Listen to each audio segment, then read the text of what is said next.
Hello everyone,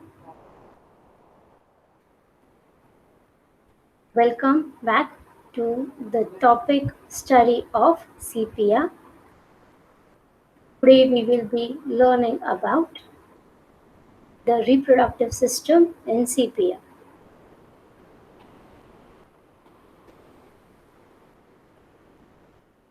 So let's continue with the topic.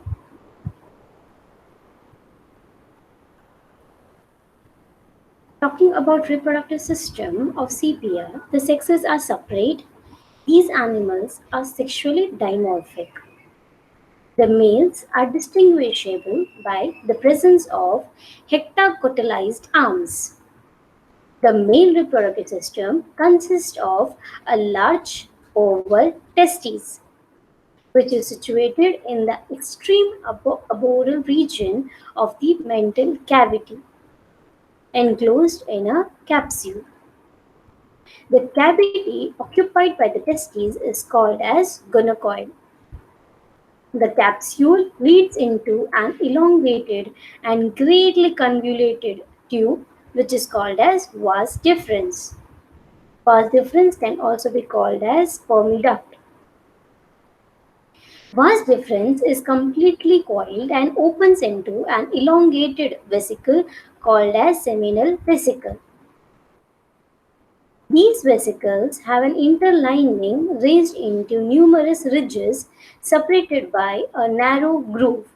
In this picture here, you can see the ridges and the grooves which are formed inside the vesicle, that is the seminal vesicle. The seminal vesicle at its distal extremity is associated with a prominent prostate gland, beyond which it passes into a large sac, and the sac is called as spermatophoral sac or even Needham sac. The spermatophoral sac passes forward as a narrow cylindrical penis which bears at the tip of the male genital opening, the opening of the oral side into the mental cavity. That is, this opening will open on the oral region near to the opening of the siphon. Okay, at that part it will be releasing uh, these sperms which are being produced by the male genital organs. The heterocotylized arms take out the spermatophores, keep them for some time in the suckers, and after the ritual of courtship, place them on the body of the female.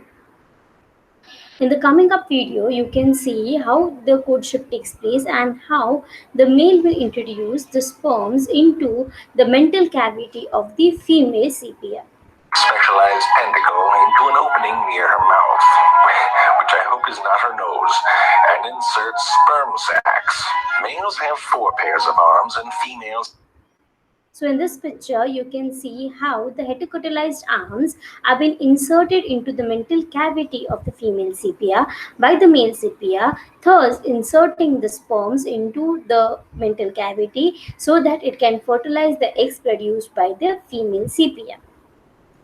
How does the working takes place? The testes produce spermatozoa that are passed through vas differentia into the seminal vesicles. In the seminal vesicles, they are rolled up by the action of grooves and ridges into a long narrow bundle.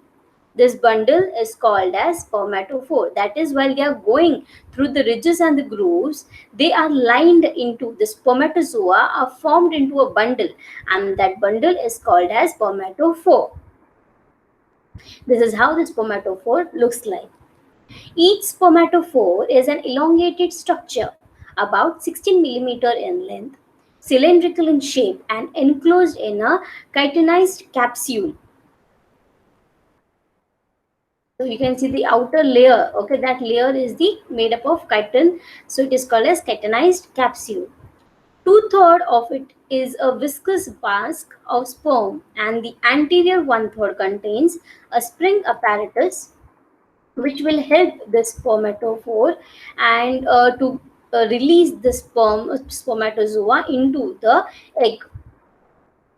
The outer wall of spermatophore is made up of chitinized capsule and the inner wall forms the tunic. The spermatophore sac serves as the storage chamber of the spermatophore, from where they are passed into the mental cavity through the penis and genital aperture at the time of copulation. So here is the sperm sac. That's all for today. I hope you have understood the male reproductive system in sepia.